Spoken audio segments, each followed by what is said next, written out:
Bismillahirrahmanirrahim. Innal hamdalillah nahmaduhu wa nasta'inuhu wa nastaghfiruh wa na'udzu billahi min shururi anfusina wa min sayyiati a'malina. Man yahdihillahu fala mudilla lahu wa man yudlil fala hadiya lahu. وأشهد أن لا إله إلا الله وحده لا شريك له وأشهد أن محمدا عبده ورسوله يا أيها الذين آمنوا اتقوا الله حق تقاته ولا تموتن إلا وأنتم مسلمون أما بعد. Assalamualaikum warahmatullahi wabarakatuh.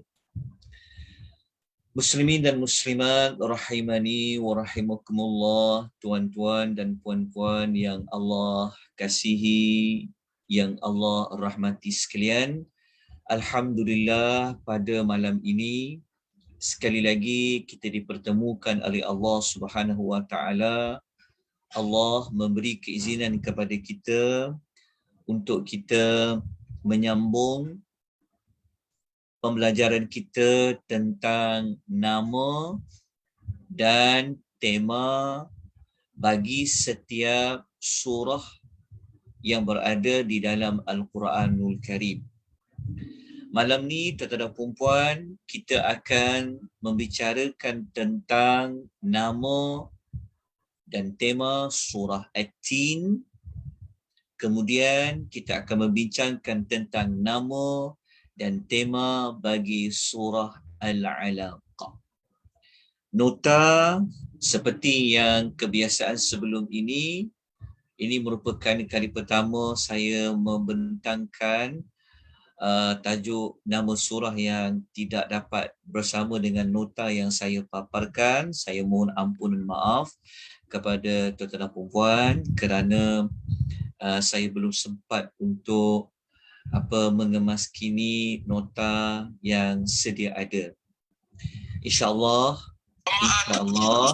nanti tuan-tuan dan puan akan dapat nota tersebut selepas daripada kuliah ini. Maksudnya mungkin akan ambil masa 1 hari, insyaAllah tuan-tuan akan dapati nota berada di link Google Drive yang ada memuatkan nota bagi nama dan tema surah.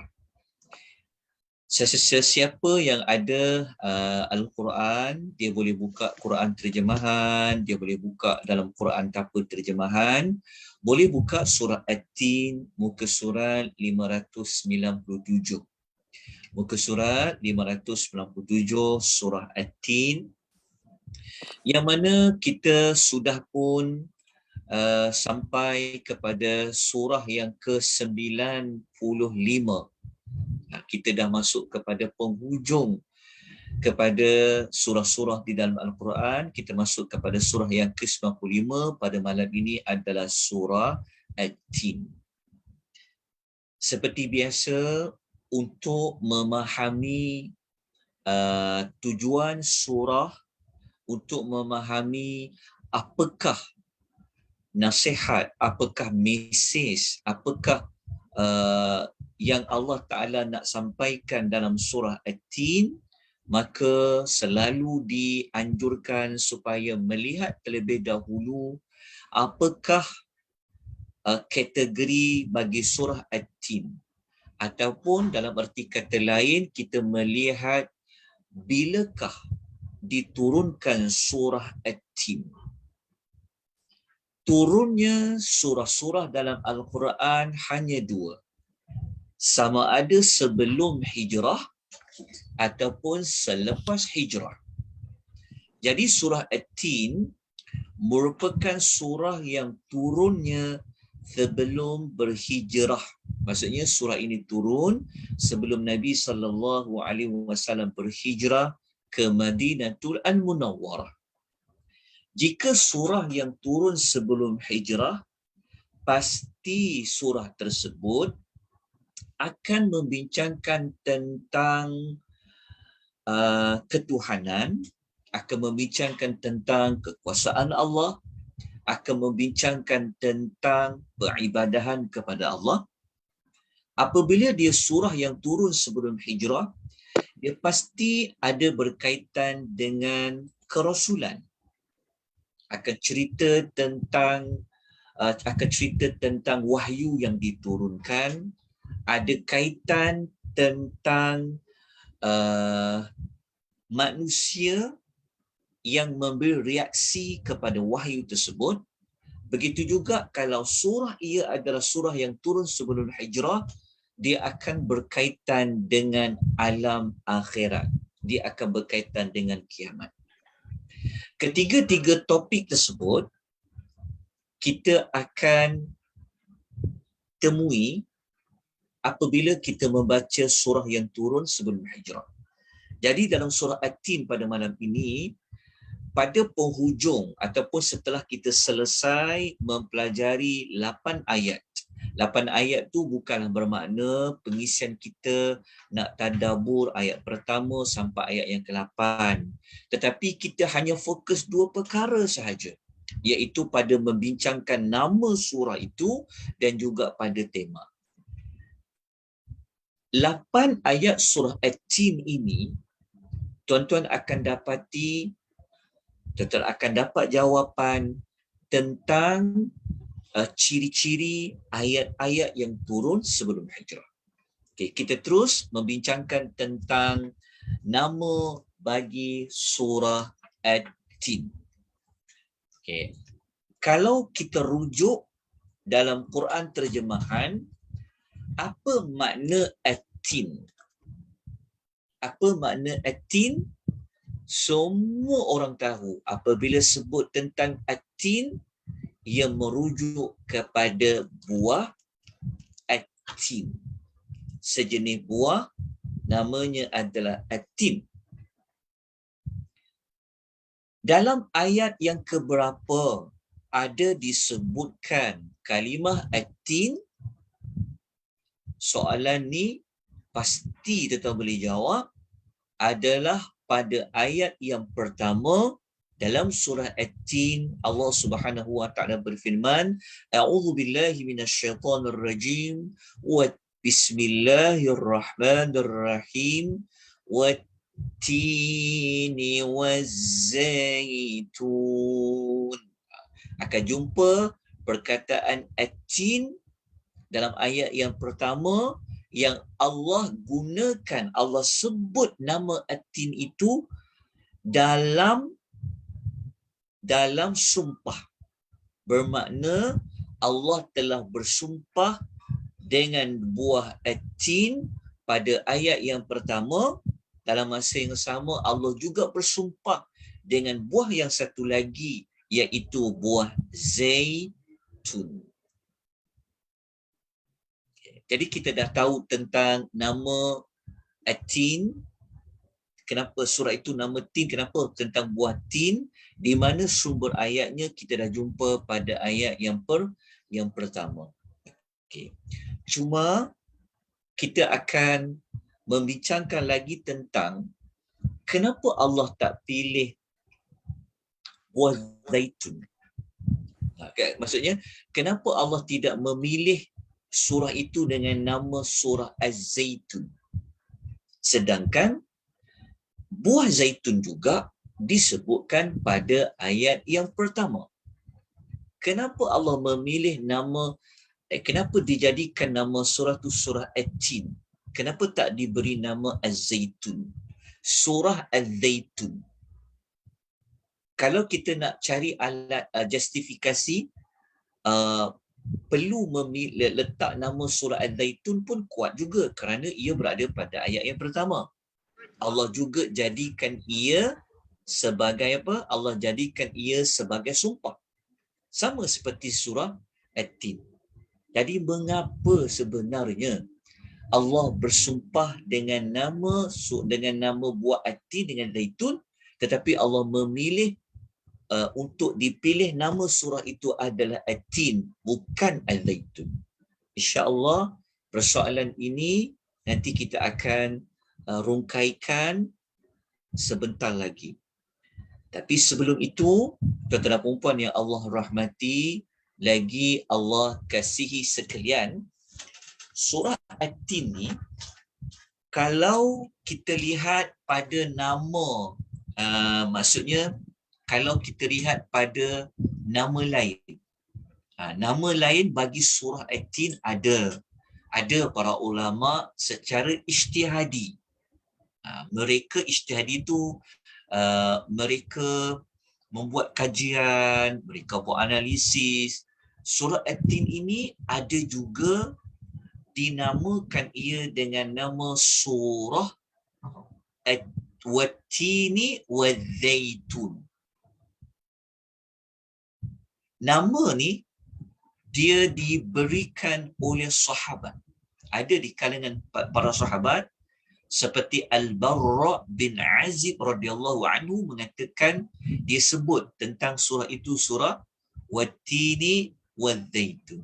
Okey, itu sekadar perkongsian tentang nama lain. Yang pasti yang kita nak pelajari adalah tentang nama surah At-Tin tersebut. Jadi kita semua sedia maklum tentang nama At-Tin. Cuma seperti persoalan yang telah saya kemukakan pada tuan-tuan dan puan-puan, mengapa tidak dipilih dengan nama Az-Zaitun? Mengikut kajian yang dibuat oleh para ulama, mengatakan justifikasi kenapa memilih At-Tin berbanding dengan nama Az-Zaitun, kerana penyebutan At-Tin dengan Az-Zaitun, kalau kita nak gandingkan keistimewaan antara At-Tin dengan Az-Zaitun, kalau kita nak kaitkan, kalau kita nak bandingkan persamaan dia, tidak ada dalam surah lain yang Allah pernah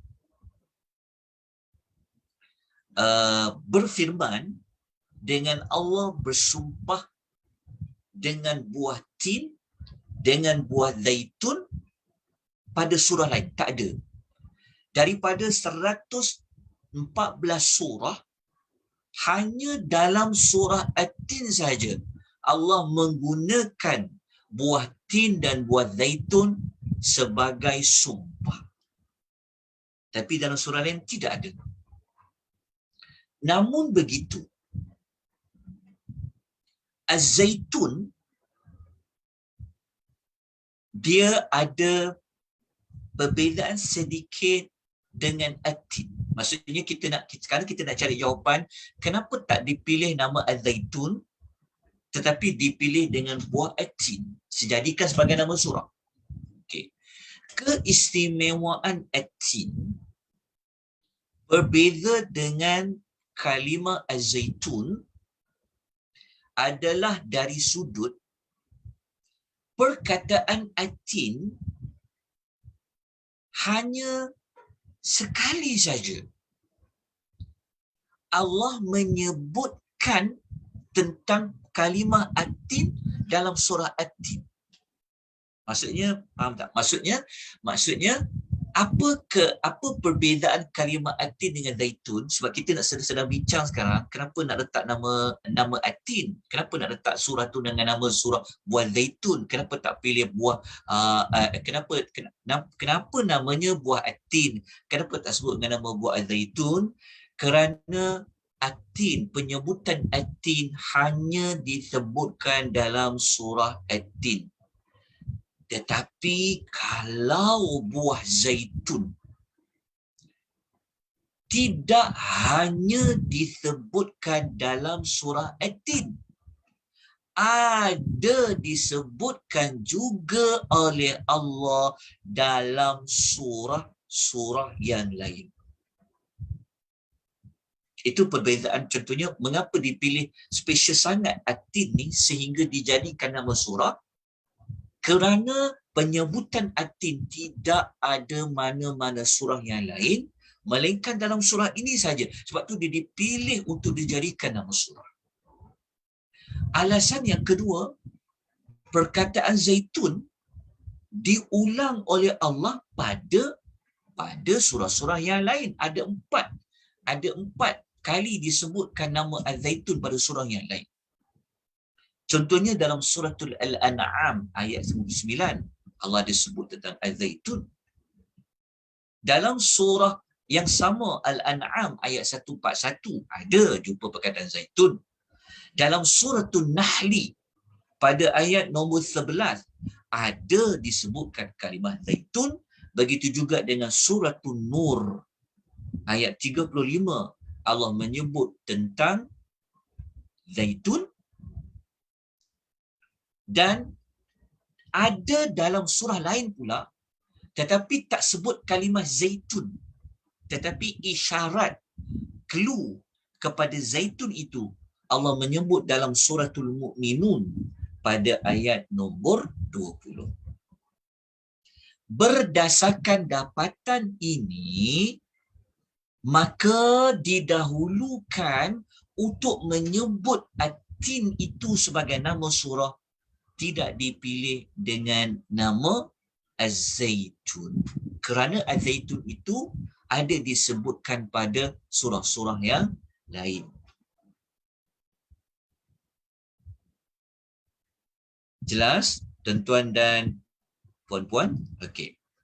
Dalam surah At-Tin, kalau kita bincang nama, hari ini saya kembangkan sikit perbincangan nama tu. Okey. Kalau kita baca dalam surah At-Tin ni juga, Allah bukan bersumpah dengan buah zaitun, dengan buah At-Tin. Mungkin lepas ni tuan-tuan akan bertanya juga tentang apa istimewa buah tu sampai dijadikan sebagai nama surah. Sedangkan dalam surah At-Tin Allah juga bersumpah dengan gunung Tursina pada ayat nombor 2, wa turi sinin. Dan Allah juga telah bersumpah buat kali yang keempat dalam surah At-Tin dengan Allah bersumpah dengan Mekah. Wa hadzal baladil amin. Allah bersumpah dengan negeri yang aman. Sedangkan kita tahu kan, negeri yang aman tu Mekah. Kenapa tak dipilih surah tu dengan surah Al-Baladil Amin? Kenapa dipilih nama buah? Apa hebatnya nama buah dengan nama Al-Baladul Amin?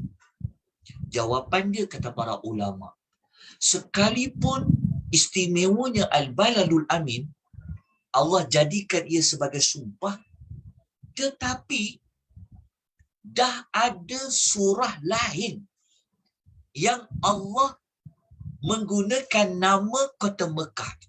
Agak-agak surah apa? Dah ada satu surah lain.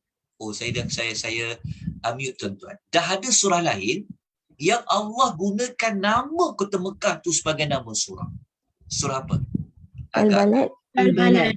Al-Balad. Ya, jazakumullahu khairan. Surah Al-Balad. Dua kali Allah bersumpah.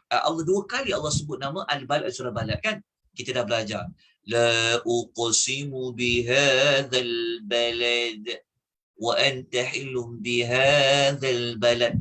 Dah ada. Jadi kalaulah orang bertanya, sebab tu bagus kalau ada nama surah ni. Kita dah sebutkan, belajar Al-Quran ni otak kita berjalan. Maksudnya kita boleh perah otak kita nak berfikir secara kritis ni, kita belajar pada nama.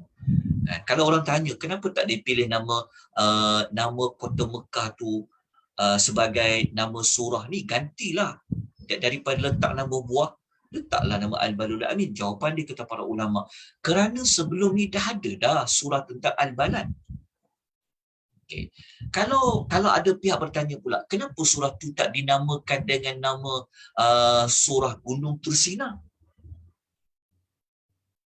Maka para ulama mengatakan, sebenarnya sudah ada nama surah yang Allah bersumpah dengan yang Allah gunakan nama surah tu dah ada nama Gunung Tursina. Siapa boleh sebutkan surah apa yang Allah gunakan dengan nama Gunung Tursina? Surah apa? Ada nama gunung, surah tu nama Gunung Tursina. Surah At-Tur. Surah nombor 52. Saya jawablah, teruskan. Takut tuan-tuan mungkin terfikir. Surah At-Tur. Sudah jelas tak? Itulah justifikasi mengapa dipilih At-Tin berbanding dipilih buah zaitun. Kenapa tak dipilih nama surah itu surah Turi Sinin? Kenapa surah Tur dinamakan Al-Balad? Telah pun kita terangkan. Okay, jelas tuan-tuan perempuan? Okay. Mesti istimewa At-Tin kan? Okay. Kemudian, mari kita membincangkan tentang tema. Kerana dalam silibus kita ni mudah aja kita belajar nama, kita nak belajar tema. Okey. Apa tema dia? Apa mehwar dia? Ataupun tuan-tuan boleh bincang dari sudut apa objektif bagi surah At-Tin? Apa sebenarnya? Okey. Tema bagi surah At-Tin seperti yang kita selalu rujuk dalam kitab doktor apa? Seperti mana yang pernah kita sebut sebelum ni? Tak ingat kan? Dr. Ali Hasan, Dr. Ali Hasan Arfat kan nama dia, kita pernah sebut sebelum ni, yang beliau menyebutkan kajian para ulama, surah At-Tin ni, kalau kita tak belajar tema, kita tak dapat nak linkkan nama buah At-Tin. Kenapa? Apa tujuan Allah menyebut tentang surah At-Tin ini dengan nama buah? Okay. Dia begini. Nak tahu jawapan kepada tujuan apa yang Allah Ta'ala nak sebut tentang surah At-Tin? Sebelum saya beri jawapan, boleh tak tuan-tuan kongsikan? Agak-agak ataupun tuan-tuan pernah kan belajar surah At-Tin, tadabbur surah At-Tin? Apa sebenarnya tujuan sebenar yang Allah Ta'ala nak, yang Allah nak sampaikan, yang Allah nak ajak, yang Allah nak seru kepada manusia yang awal-awal menerima pulungan surah At-Tin, juga kepada kita semua setelah Allah Ta'ala turunkan. Kita baca surah At-Tin kenapa? Boleh kongsikan? Silakan, tuan-tuan perempuan. Boleh tak? Kenapa ni? Diam je semua ni. Tuan-tuan okey ke ni? Okey. Tahu tak tujuan surah At-Tin? Okay, tak apa. Sebab tu kita belajar kan? Okey, bukan kerana kita tak tahu. Mungkin kita dah tahu. Cuma kita nak tengok sudut pandang yang lain. Saya yakin orang-orang yang ikut dalam kelas ni memang dia tahu sebenarnya. Cuma dengan rasa rendah diri kan, maka tak apalah, saya kongsikan dapatan saya ya. Okey. Surah At-Tin ni, kena ingat mudah je, ingat. Dalam setiap surah mesti ada tujuan. Jadi surah At-Tin ni surah yang Allah Ta'ala nak ajak, yang Allah Ta'ala nak seru kepada manusia yang baca surah At-Tin ni. Allah Ta'ala nak menyeru kita supaya kita semua mengambil, menerima, mengikuti wahyu, mengikuti petunjuk daripada wahyu. Maksudnya surah At-Tin, dia punya tujuannya Allah nak suruh kita ikut wahyu. Ikut wahyu tu, sudah pasti kalau sebut wahyu, mesti kita kena ingat, kalau sebut wahyu, mesti ada sumber wahyu dari mana dan kepada siapa. Betul tak? Kalau sebut wahyu saja, mesti ada sumbernya dari mana dan kepada siapa. Jadi surah At-Tin ni, dia berkaitan dengan wahyu. Wahyu tadi tu turun daripada siapa? Sudah pasti turun daripada Allah. Okay, turun daripada Allah kan? Okey. Cara Allah nak menerangkan wahyu tu turun daripada Allah, Allah menerangkan ciri-ciri Allah itu yang menurunkan wahyu itu kita boleh jumpa pada ayat yang last sekali. Ayat nombor 8. Allah Ta'ala sebut Allah Ta'ala ini mempunyai ciri apa? Siapa boleh sebutkan ayat 8? Allah mengatakan dia tu apa? Hakim. Hakim dan adil, dan yang paling adil. Allah mengatakan bahawa siapa lagi hakim yang paling adil. Hakim ni dikaitkan juga dengan penghisapan. Dalam masa yang sama hakim kan dikaitkan juga dengan hikmah. Jadi pada ayat nombor last kali penutup, yang tu, sebab itu apabila Allah bertanya soalan, itu yang para ulama mengatakan kita kena jawab apa kalau Allah bertanya. Alaysa Allahu biahkamil hakimin. Kita jawab apa? Tak ada jawab ke sadaqallahul azim. Daripada soalan tu, tu yang ada diajar tentang sebab apa? Bala wa ana ala dhalika minasyahidin. Apa maksud bala? Bala kan kita mengatakan sudah pasti, sudah tentu. Okey, dengar ya, kita patah balik kepada tema. Surah At-Tin ni sebenarnya surah yang Allah nak mengajak kita. Allah nak menyeru kita supaya ikut wahyu yang telah diturunkan daripada Allah yang seadil-adil hakim, sehikmah-hikmahnya, iaitu Allah. Jadi, kenapa kita perlu ikut wahyu? Kerana yang turunkan wahyu itu adalah Allah. Allah tu pula adalah ahkamul hakimin.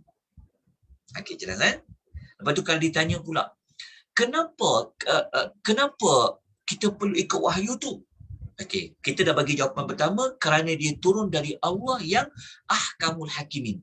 Jawapan nombor 2, kerana wahyu yang kita perlu ikut tu, wahyu tu kita perlu. Kenapa kita perlu? Sebab Allah yang ahkamul hakimin itulah yang ciptakan kita. Betul tak? Siapa yang menciptakan kita? Jawapan dia adalah Allah. Dalam surah At-Tin, ada tak Allah menyebutkan Allah yang menciptakan kita? Ada. Ayat nombor berapa? Nombor 4.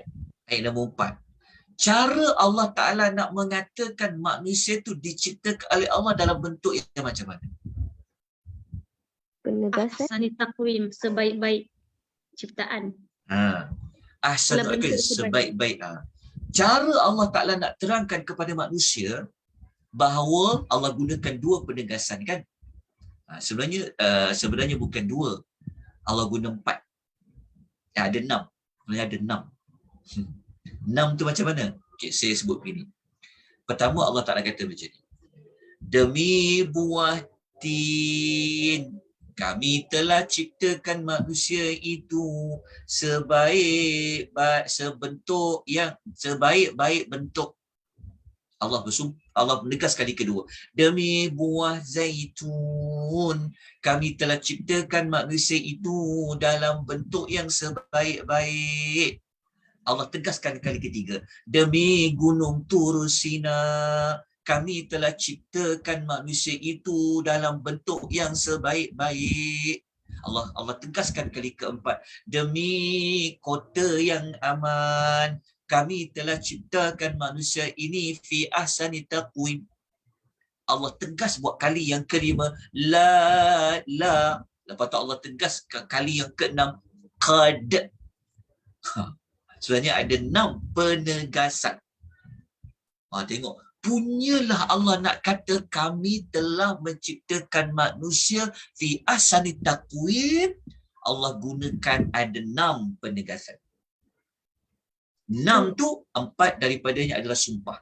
Ustaz boleh ulang balik tak Ustaz? Ulang apa tu? Tak, yang penegasan tadi tu tak dapat. Penegasan tu ada 6. 6 tu diambil dari mana? 4 daripada sumpah. 4 daripada sumpah tu, Allah bersumpah dengan buah tin, buah zaitun, gunung Tursina dengan Al-Badrul Amin. Jadi kan ada 4 sumpah. Lepas tu penegasan yang kelima adanya huruf la. Sebelum perkataan qad, la, qad, la, qad. Jadi dekat kalimah la qad ada 2 penegasan. Satu la, satu lagi qad. Jika kita gabungkan ke semua, ada 6 penegasan yang Allah gunakan.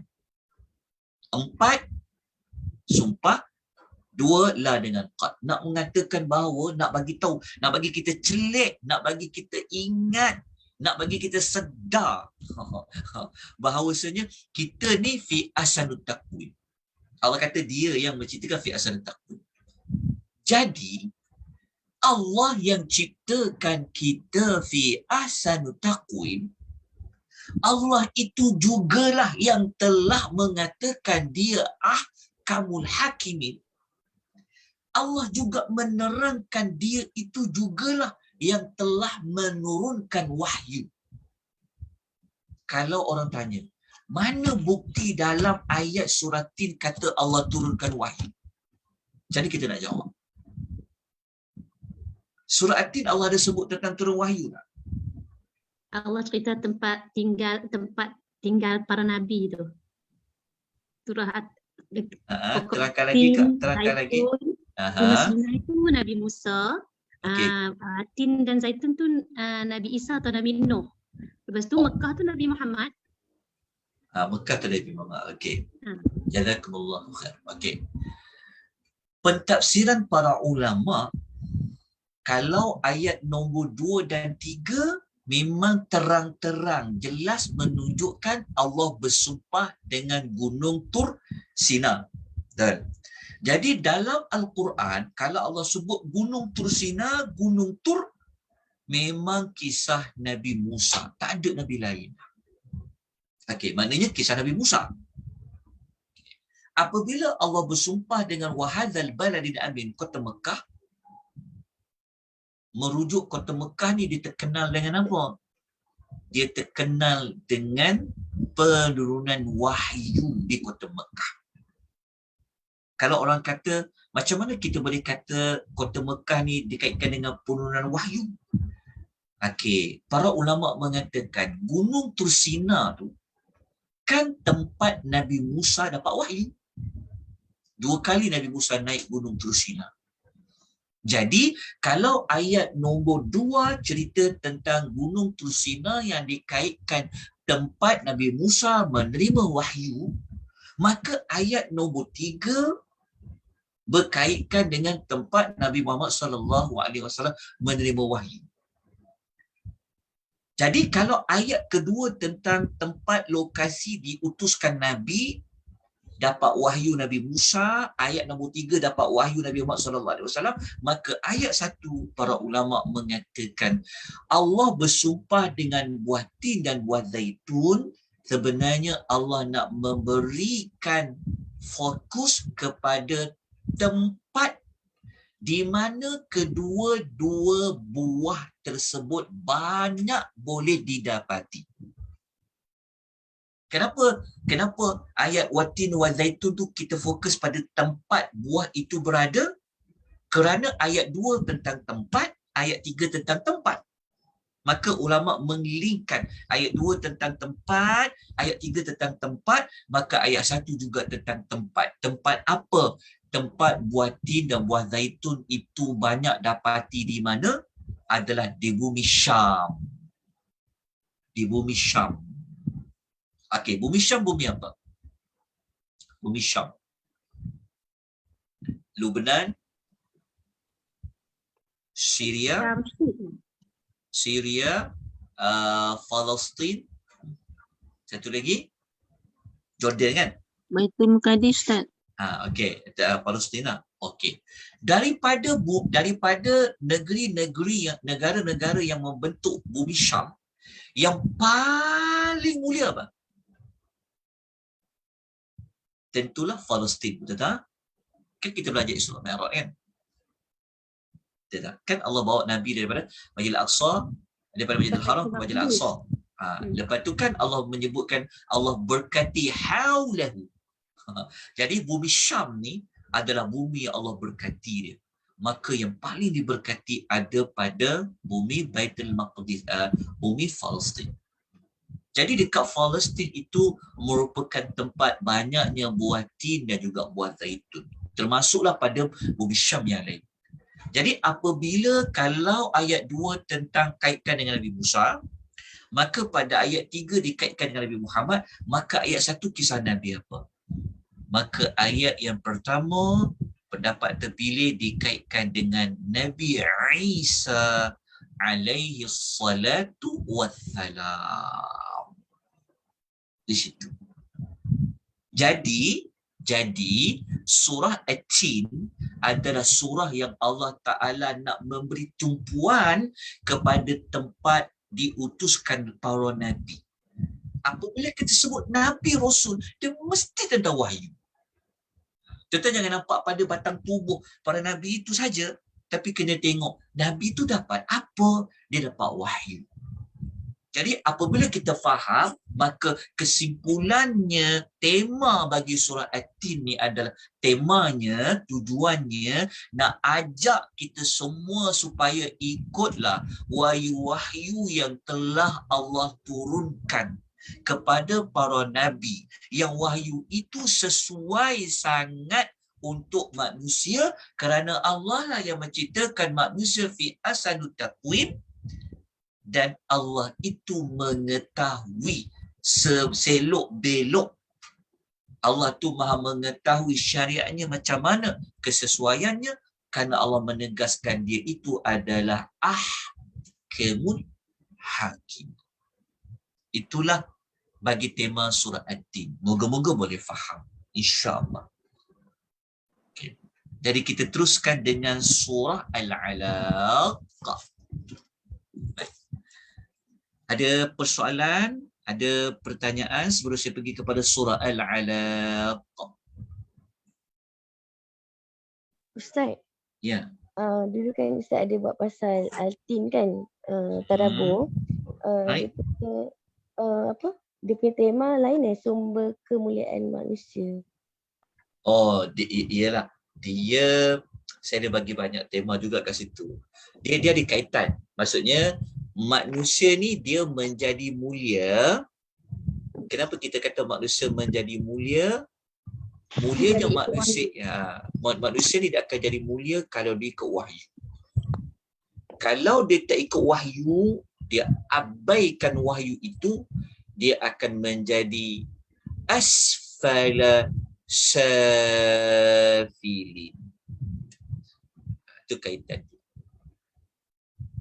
Dia akan jadi asfala safilin. Dia akan berada pada serendah-rendah tempat. Neraka lah kan Ustaz? Salah satu maksudnya adalah neraka. Neraka. Allah cipta kita kan dengan fitrah ketuhanan. Jadi kalau kita tolak wahyu tu memang kita tolak pada wahyu yang Allah nak sesuaikan dengan penciptaan kita. Jadi itu yang kita akan jadi kembali kepada saudara rendah fi asfali safilin. Kalau kita tolak wahyu maknanya kita ikut hawa nafsu. Ya, kita akan mengikut hawa nafsu. Jadi apabila kita mengikut hawa nafsu, maka hawa nafsu akan bawa kita ke mana? Sudah pasti hawa nafsu akan membawa kita kepada bukan jalan yang lurus. Okey. Ada soalan lain sebelum kita pergi kepada surah Al-Alaq? Okey, kita terus ke surah Al-Alaq ya. Surah yang kedua pada malam ini. Tuan-tuan, sekali lagi saya tegaskan, dalam modul ini, kita dalam silibus kita belajar ini, kita bukan nak tadabbur ke-88 ayat. Kita hanya membincangkan tentang nama, kita juga membincangkan tentang tema ataupun tujuan surah. Baik, kita terus kepada surah Al-Alaq. Okey. Apa makna Al-Alaq? Apa makna Al-Alaq? Darah beku. Apa dia? Darah beku. Segumpal darah. Okey. Dalam Quran, ada tak bukan dalam surah Al-Alaq tapi dalam surah lain, ada tak Allah menyebut tentang segumpal darah? Ada tak kita jumpa perkataan alaq dalam surah-surah lain? Ada tak kita jumpa dalam ayat lain yang Allah menyebut kita daripada segumpal darah? Ada tak? Ada kan? Ada Ustaz. Tapi tak ingat Ada. surah mana. Rinsan tu. Amboi, dia buat surah Al-Mu'minun, dia lupa dekat suratul Mu'minun. Okey.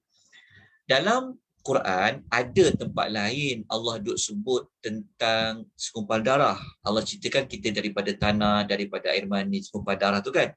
Alaqah mudghah. Cuma bezanya dalam surah Al-Alaq, perkataan alaq dia lebih mendalam lagi daripada alaqah. Maknanya segumpal darah yang satu dia panggil alaqah. Jamak dia bilangan banyak aja adalah alaq. Nampak beza kan? Jadi Allah tak kata surah alaqah. Allah kata surah alaqah. Tapi Allah menamakan surah Al-Alaq. Mesti ada sebab. Sebab dalam Quran ada kalimah lain Allah sebut alaqah. Alaqah tu samalah macam al-alaqah. Cuma al-alaq dia lebih menunjukkan lagi nilainya daripada hanya alaqah. Okay, itu kita dapat justifikasi dia. Okey. Dalam ayat keberapa Allah menyebut tentang perkataan al-alaq? Kita jumpa pada ayat yang kedua. Jadi segumpal darah di situ dikaitkan dengan penciptaan manusia. Okay, ingat perkara penting ni. Sebab apabila kita belajar nama, maka kita kena cari kenapa dengan alaqah tadi. Kenapa Allah nak kata tentang al-alaq? Okay, segumpal darah tadi. Jadi kalau kita ingat segumpal darah, kita mesti ingat ia kaitan dengan penciptaan manusia. Oleh sebab itu pada ayat yang kedua, kita nak cari perkataan alaq tadi, kita jumpa Allah mengatakan a'udzubillahi minasyaitonirrajim, bismillahirrahmanirrahim, khalaqal insana min 'alaq. Allah telah menciptakan manusia daripada alaq. Okay. Kenapa kalau orang bertanya kenapa tak dinamakan surah An-Nutfah, air mani? Kenapa nama surah Al-Alaq? Kerana kita kan sedia maklum bahawa permulaan manusia itu sudah boleh menjadi manusia dia bermula daripada segumpal darah. Okey. Jadi kita dah faham tentang alaq.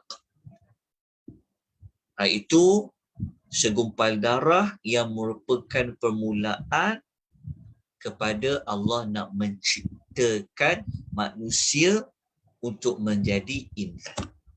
Itu kita faham.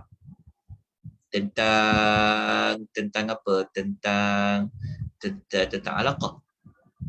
Okay. Kita dah jelas? Okey.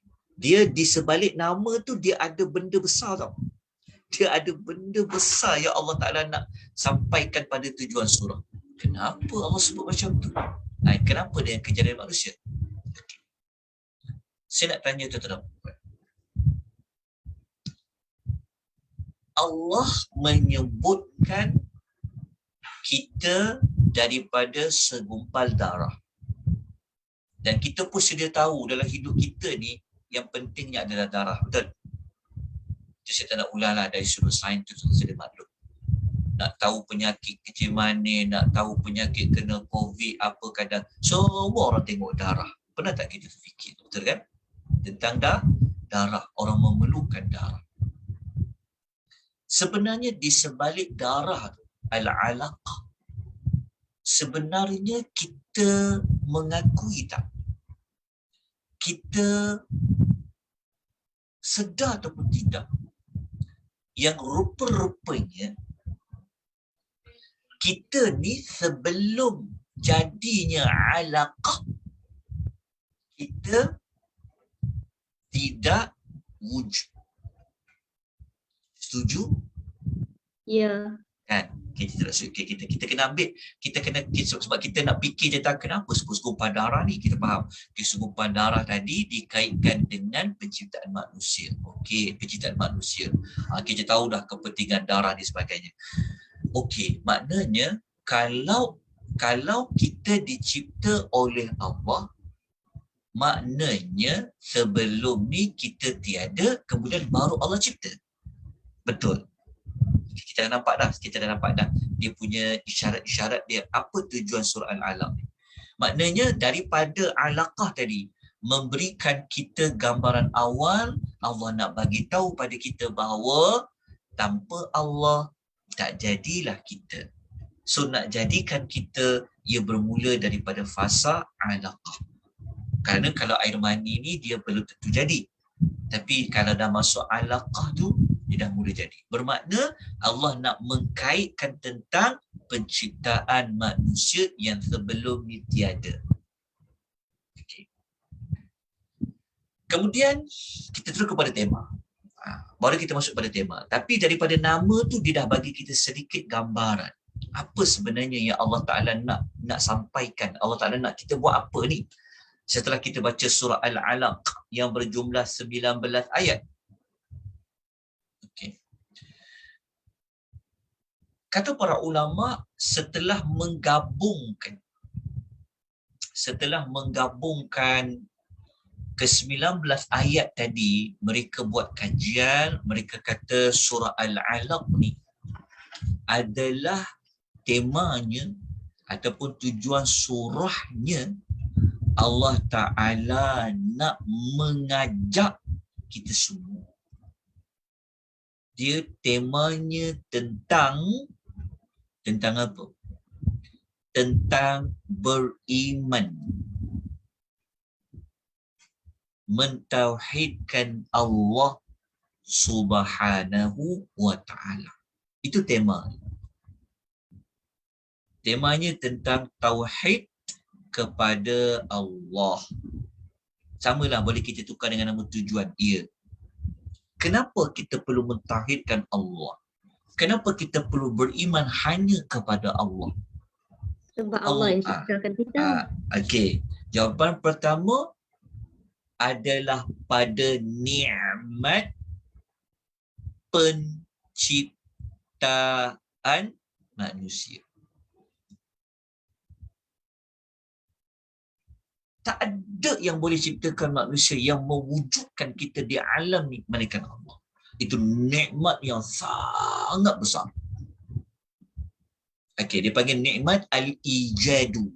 Nikmat Allah mewujudkan yang sesuatu sebelum tu dia tidak wujud. Maka nak mewujudkan sesuatu itu tidak wujud, salah satunya daripada penciptaan. Maknanya kita pegang temanya tentang tauhid, temanya tentang iman kepada Allah yang esa. Okey. Kenapa? Maka Allah bawa hujah yang sangat kuat, iaitu hujah kepada mengadakan sesuatu yang tidak ada sebelum ni. Apa dia? Pada penciptaan manusia. Okey, nombor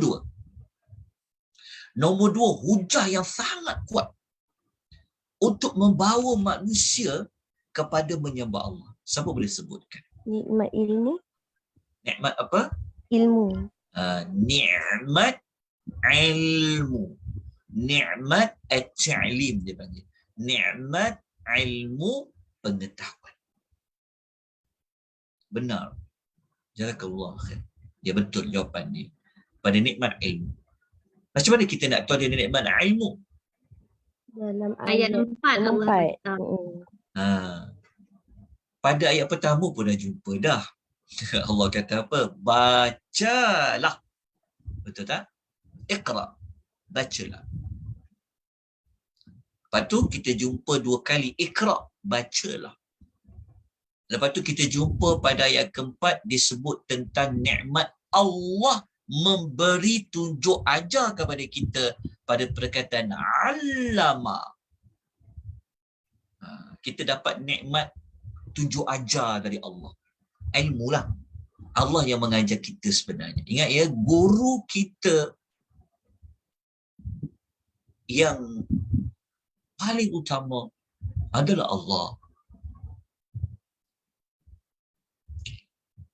Kenapa? Kerana 2 kali Allah ulang perkataan allama, telah diajarkan, allama. Ayat 4 ada allama, ayat ke-5 ada allama.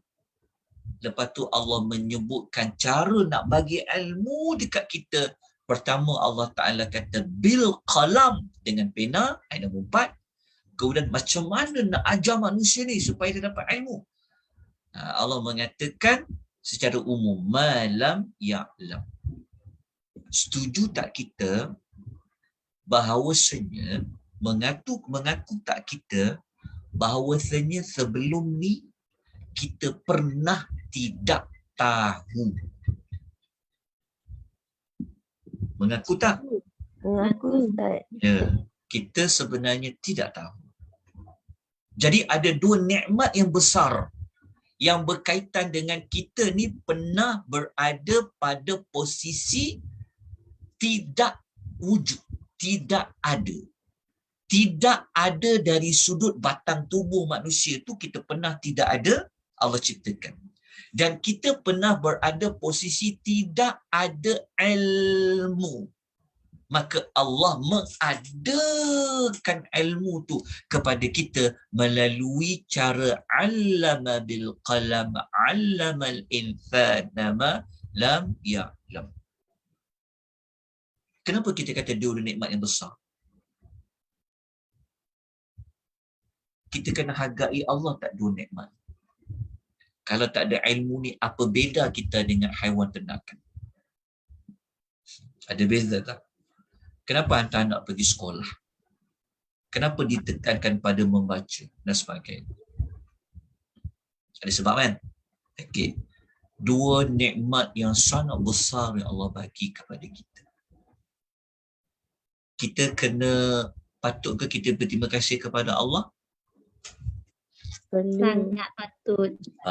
Sangat patut. Okey, boleh tak tuan-tuan terangkan dalam ayat mana yang Allah Ta'ala nak kata 2 nikmat tu nikmat yang menunjukkan Allah ni baik sangat, mulia sangat, pemurahnya Allah. Allah gunakan pada nama dia apa? Kalau tadi kita belajar Ahkamul Hakimin, dalam surah Al-Alaq Allah ada sebut tentang sifatnya. Apa dia? Tuhan yang Maha Pemurah ke Ustaz? Allah dari sudut makna. Maha Pemurah. Maha Pemurah tu apa? Al-Akram. Al-Akram, jazakillah. Cuba tengok ayat nombor 3. Allah Ta'ala katakan dia tu siapa? Bukan sekadar Rabb. Dia kata, wa rabbukal akram, akram. Kita kan belajar karim, mulia. Ini nak menunjukkan sangat mulia Allah. Allah gunakan Al-Akram. Al-Akram. Tuhan yang maha mulia. Perkataan Al-Akram, ia berada hanya dalam suratul Alaq. Mulianya Allah, kerana Allah lah yang bagi ilmu dekat kita. Betul tak? Tuan-tuan hari ni, tuan-tuan boleh makan, tuan-tuan boleh dapat rezeki daripada jalan apa? Tuan-tuan kerja kan? Suami kerja kan? Mak ayah kita bekerja kan? mak ayah kita bekerja, suami kita bekerja, kita bekerja, kerja kita tu kita buat dengan apa? Kita buat dengan ilmu, betul tak? Maknanya pusing macam mana sekalipun, kita akan pergi kepada warabbukal akram. Jelas kan? Jadi berdasarkan maklumat tersebut, maka kata para ulama, kajian para ulama, tema surah Al-Alaq ni sebenarnya tujuan dia Allah nak ajak kepada apa? Nak ajak kepada sebut tadi itulah, nak ajak kepada mentauhidkan Allah, mengesakan Allah. Kenapa hanya esakan dia saja? Kenapa hanya Allah saja? Allah Ta'ala ingatkan kita, ingat tak nikmat al-ijadu, mengadakan yang kamu sebelum ni tak ada.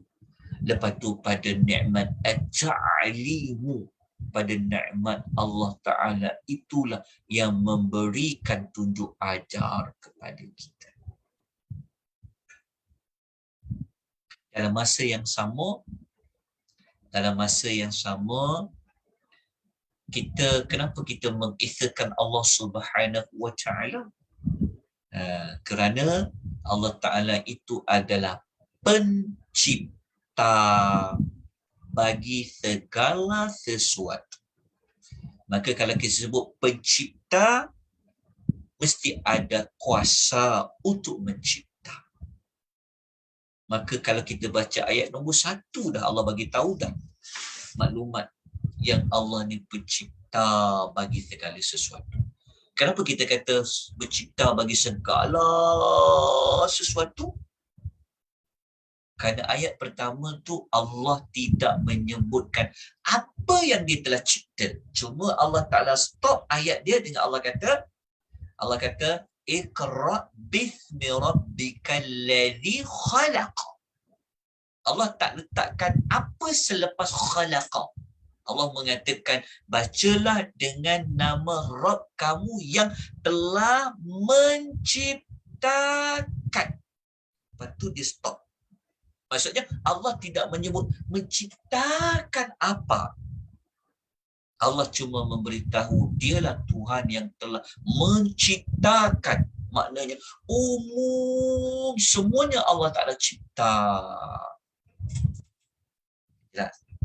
Jadi dalam banyak-banyak yang Allah cipta itu, Allah Ta'ala sebut spesifik daripadanya adalah khalaqal insan, yang telah menciptakan insan.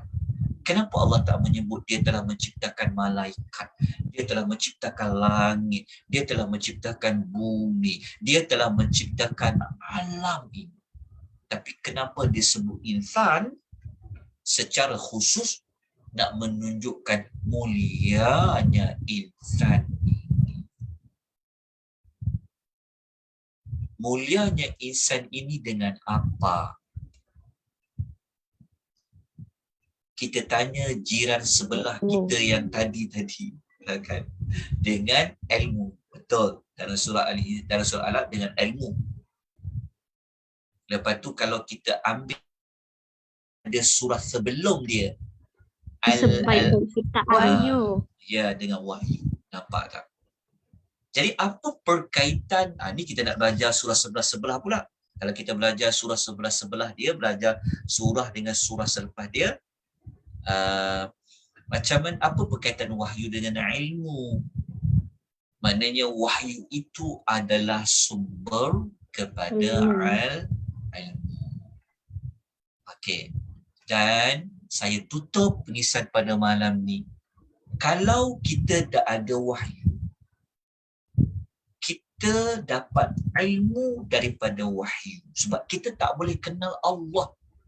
Kita takkan dapat kenal Allah melainkan daripada jalan wahyu. Allah tu siapa, apa namanya, apa sifatnya. Betul tak? Quran ni pun wahyu. Betul kan? Okey. So jalan nak pergi kepada wahyu itu adalah sumber ilmu. Jadi salah satu sumber ilmu tu apa? Al-Quran. Al-Quran. Yalah betul lah Quran. Tapi Quran tu sendiri nak kena buat apa? Tadabbur. Tadabbur. Kalau surah Al-Alaq tu bacalah, betul tak? Bacalah kan, Iqra, baca. Okey. Saya nak tuan-tuan bagi saya kesimpulan dia. Kalau dah baca, dapat ilmu, dapat kenal Allah. Okey, jadi kita kena buat apa kalau kita dah kenal Allah? Cuba tengok pada penutup surah Al-Alaq. Allah suruh kita buat apa? Sujud, patuh.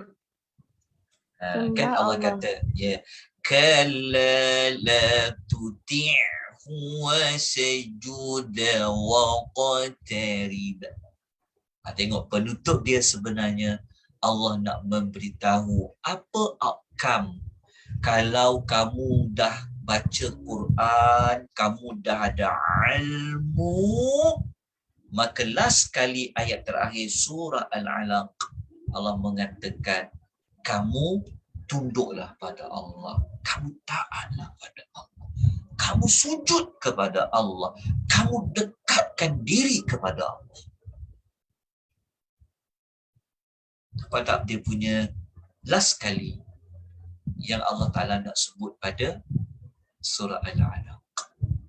Kenapa saya perlu tunduk pada Allah? Saya perlu pasrah dengan apa yang Allah nak jadikan dalam hidup saya. Kenapa saya perlu sujud? Kenapa saya perlu mendekatkan diri saya kepada Allah? Maka jawapannya kita ambil baliklah yang mula-mula tadi. Ambil pada nama, ingat darah. Daripada darah aku diciptakan. Siapa pencipta aku? Ucapannya adalah Allah. Jadi selepas aku hidup, aku perlu sesuap nasi untuk aku makan. Jadi aku makan daripada aku bekerja. Macam mana aku boleh dapat kerja? Kerana aku tahu nak buat kerja. Kerja aku daripada mana? Macam mana tahu ia daripada ilmu. Tapi sumber ilmu yang paling utama bukan nak kerja sajalah. Tapi paling penting ada ilmu untuk kenal Allah. Jadi itulah tema dan juga nama bagi surah Al-Alaq. InsyaAllah nanti saya berikan nota pada kuliah yang akan datang. Ada soalan tak nak tanya? Ada soalan nak tanya? Ustaz, Al-Aqram tu hanya memang ada satu saja ke dalam surah Al-Alaq ni? Surah lain tak ada dah? Al-Aqram. Ada dalam surah lain ke? Tak tahu. Dia Al-Aqram ni dia dikaitkan dengan nama Allah, dikaitkan dengan nama Karim. Karim. Tapi Al-Aqram ni tapi dalam surah ni je. Wallahu a'lam. Maksudnya surah ni saja. Kalau yang lain tu dia Al-Ikram. Zul Jalali wal Ikram. Yani Al-Akram. Al-Akram. Pada nama Allah. Baik. Ada lagi yang lain? Ustaz, Ya. kiranya kan hubung kait antara surah sebelum ni, surah Al-Tin tadi kan Allah sebut pasal manusia diciptakan sebaik paling sempurna. Kira kalau yang surah Al-Alaq ni dia cakap pasal sifat pencipta tu lah ya. Dia cakap pasal apa? Masa Al-Alaq ni dia bagi tahu pasal Allah lah yang mencipta kita. Sebab saya nak tahu hubung kait antara surah Al-Tin dengan Ya. Salah satunya maklumatnya seperti itu. Ataupun kalau kita belajar ilmu hubung kait surah ni, kalau dalam surah At-Tin Allah fokus tentang manusia secara umum. Kalau kita nak tengok figure dia, kan figura dia Allah cerita pada manusia secara umum. Tapi dekat surah Al-Alaq sebenarnya ada cerita tentang Rasulullah sallallahu alaihi wasallam. Dia ada banyak sudut berkaitan antara surah At-Tin dengan surah Al-Alaq. Jelas kan? Dekat surah At-Tin Allah tak sebut dari cara bagaimana Allah cipta manusia, betul. Cuma Allah Ta'ala kata Allah menciptakan manusia dalam bentuk sebaik-baiknya. Itu umum. Tapi dalam surah Al-Alaq, Allah memberitahu sebaik-baik bentuk itu mulanya daripada apa? Al-alaq. Daripada Al-Alaq. Dan nampak dah berkaitan dia. Bagus kalau tuan-tuan dan puan melihat berkaitan antara satu surah kepada satu surah. Hubungan sebelah-sebelah. InsyaAllah ada dalam modul yang saya tengah buat sekarang ni, modul hubungan antara surah dengan surah, lepas tu penutup dengan pembuka dengan penutup. Macam saya sebut tadi, pembuka surah Al-Alaq, Allah mencerita tentang ilmu, sumber kepada ilmu membaca. Maka setelah ada ilmu, dah kenal Allah, maka kita kena buat apa? Penutupnya bagi jawapan. Maka kau taatlah Allah. Membawa makna kepada kita, kalau kita nak rajin sujud, kalau kita nak rasa khusyuk, kita mudah untuk menerima takdir Allah, kita nak jadi orang yang pasrah, dengan kita mengenali Allah. Itu kita ambil daripada penutup pergi kepada depan, depan pergi kepada penutup. Jelas kat situ? Jelas, Ustaz. Moga-moga kita belajar, insyaAllah. Kita habis belajar modul tema ni. InsyaAllah. Nanti masuk bulan, sama ada pada bulan Ramadan saya akan mula, ataupun tengah duk perancang lagi Ramadan ni macam mana dia punya perjalanannya. Kita akan masuk kepada modul penutup dengan pembukaan dengan penutup surah. Ni kita dah belajar nama, kita dah belajar tentang tema, tujuan surah. Nanti kita kuatkan lagi dengan melihat pembuka dan penutup. InsyaAllah, doakan niat kita yang baik ini diiringi dengan rahmat Allah. Allah memberikan kita petunjuk, bimbingan, Allah memberikan kita pertolongan, Allah memberikan kita keizinan. Tanpa dari Allah, apa yang kita rancang sudah pasti kita tidak akan dapat laksanakan. Itu saja tuan-tuan daripada saya. Saya hanya dapat bentangkan 2 surah saja pada malam ni. Saya minta maaf sebab nota tak dapat berikan, sebab antara alasannya saya memang minggu ni duk bersedia untuk banyak bengkel. Jadi antara bengkel besok pagi ada bengkel bersama dengan Tadabbur Center. Tamar. Kalau tuan-tuan nak ikut boleh. Kita belajar tentang nama dan tema bagi surah. Tapi siapa yang dah ikut dengan Akademi Tadabbur, dia senang lah. Tak tuan. Siapa yang dah ikut modul daripada mula belajar nama surah Al-Fatihah kita sampai malam ni surah Al-Alaq, nak pergi program Tamar besok. Tamar tu ringkasan lah, Tadabbur menjelang Ramadan tu. Anjuran Tadabbur Center. Atau jangan pening pula Akademi Tadabbur Center. Pening lah makcik ni, banyak sangat tadabbur ni. Okey, itu jangan pening. Saya juga sebenarnya merupakan salah satu tenaga pengajar di Tadabbur Center. Lepas tu kadang-kadang program saya libatkan diri dengan Tadabbur Center. Dan ada satu lagi, saya baru diamanahkan mengendalikan program Tadabbur di bawah mengaji online. Tetapi pada dengar mengaji online? Siapa dah ikut mengaji online? Mengaji online ni tuan-tuan nak belajar mengaji, nak baca daripada mula tajwid, nak belajar talaki, ikutlah mengaji online. Tuan-tuan boleh bayar yuran ikut kemampuan. Boleh pilih masa nak belajar. Pagi, petang, subuh, qiyamul lail. Tak adalah qiyamul lail tu segera. Tapi boleh pilih masa. Boleh pilih tenaga pengajar. Jadi saya ditugaskan untuk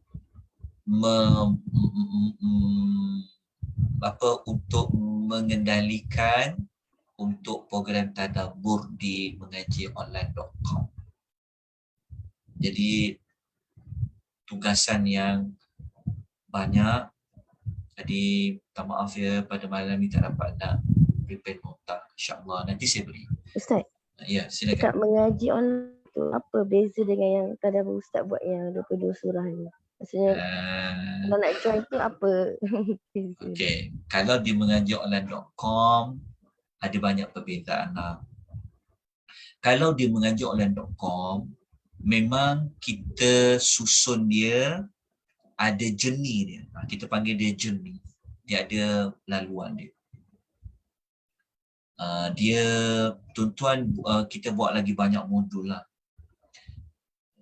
Maksudnya dia ada banyak modul yang lebih menyeluruh. Sebab itu ada sedikit iuran yang tuan-tuan kena bayar lah. Kalau di Akademi Tadabbur Malaysia ni, saya juga pun sebenarnya yang mengendalikan. Cuma kita buat dalam keadaan kita belajar santai-santai macam itulah. Kan? Sebab tu kita buat program tak berbayar. Jadi kalau program berbayar, mungkin tuan-tuan akan lebih serius. Saya tak tahulah. Mungkin tak bayar pun saya tengok tuan sedia juga. Betul tak kan? Sedia juga kita ikut. Jadi dia ada perbezaan lah. Dia ada banyak perbezaan. Dia kalau di mengaji online tu dia akan lebih banyak keteraturannya. Sistematiknya sangat banyak. Ada sistem dia. Kalau macam Akademi Tadabbur ni, tetap maklumlah banyak yang tidak teratur. Jadi saya minta maaf banyak-banyak tuan perempuan ya. Siapa yang ikut Akademi Tadabbur ni, tuan-tuan akan dapati banyak yang kekurangan tu, tuan-tuan maafkanlah. Sebab Akademi Tadabbur ni memang tak ada organisasi yang maksudnya hatta tak ada, kita tak ada staff pun sebenarnya. Tak ada staff. Maksudnya kalau macam struktur yang lain tu, macam saya sendiri di mengajar online, saya ada staff saya sendiri. Jadi banyak benda kita boleh kemaskan. Yang ni banyak dibuat secara individu di Akademi Tadabbur. Ustaz Akram lah Ustaz? Mengaji online. Ya, Ustaz Akram. Okay. Jadi tuan boleh ikut lah. Kalau macam program besok tu, tuan ikut Tadabbur Center, tuan belajar nama dan tema surah. Kalau tuan ikut slot saya besok pagi, saya ambil tugasan 12 surah. 12 surah daripada Al-Fatihah sehingga kepada surah Yusuf. Tapi kelebihan bagi siapa yang ikut nama dan tema surah ni, tuan-tuan dah belajar awal-awal dah. Jadi tuan-tuan pergi tu, tuan-tuan hanya top up je, tuan-tuan hanya kukuhkan balik semula, buat pengulangan. Kerana buku rujukan yang digunakan itu sama seperti yang mana kita gunakan. Dan saya dah buat banyak pertambahan maklumat lain lah. Bagus kalau tuan-tuan boleh ikuti Tadabbur Center. Dan kalau tuan-tuan nak belajar mengaji, nak membaca, nak kuatkan tajwid, nak betulkan makharijul huruf, saya galakkan tuan-tuan pergilah mengaji online. Mengajikonline.com. Saya sangat galakkan tuan-tuan belajar. Kita tak nak tadabbur saja. Tak naklah kita faham ayat tapi mengaji kita ni tak bukan. Bacaan kita jangan ya. Kita elokkan cara kita membaca, cara kita menyebut huruf. Lepas tu kita kuatkan lagi dengan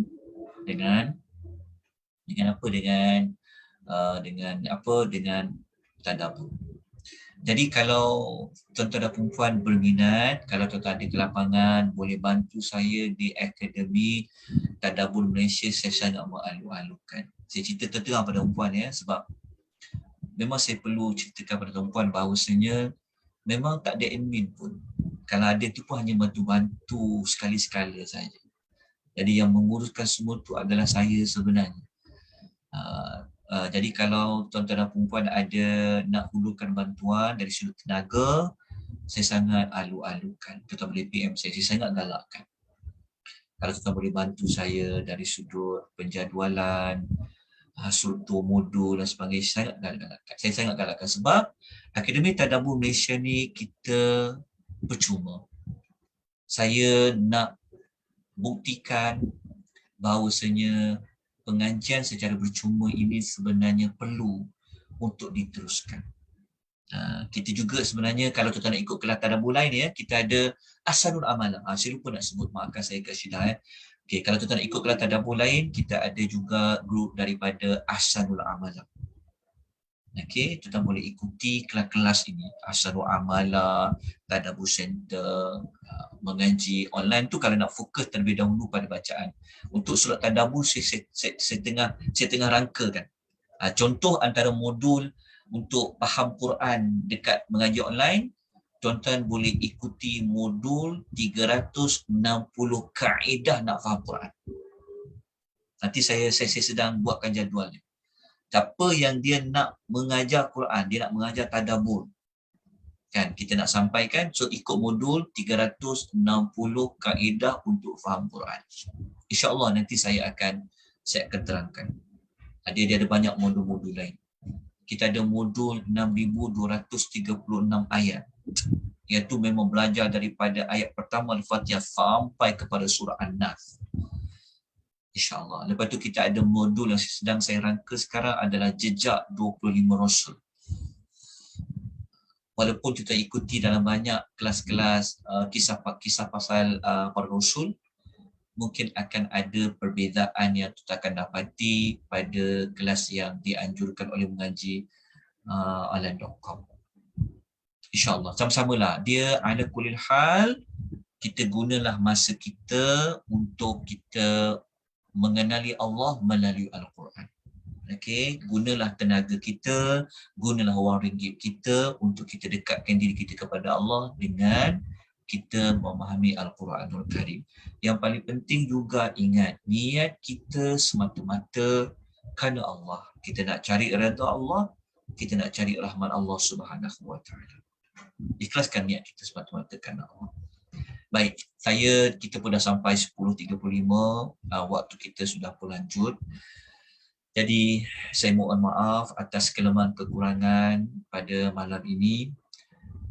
Kemudian saya mohonkan teguran pada tuan-puan kalau saya ada salah dan silap pada saya menyampaikan fakta, maklumat, saya sangat alu-alukan untuk pembetulan, untuk penambahbaikan.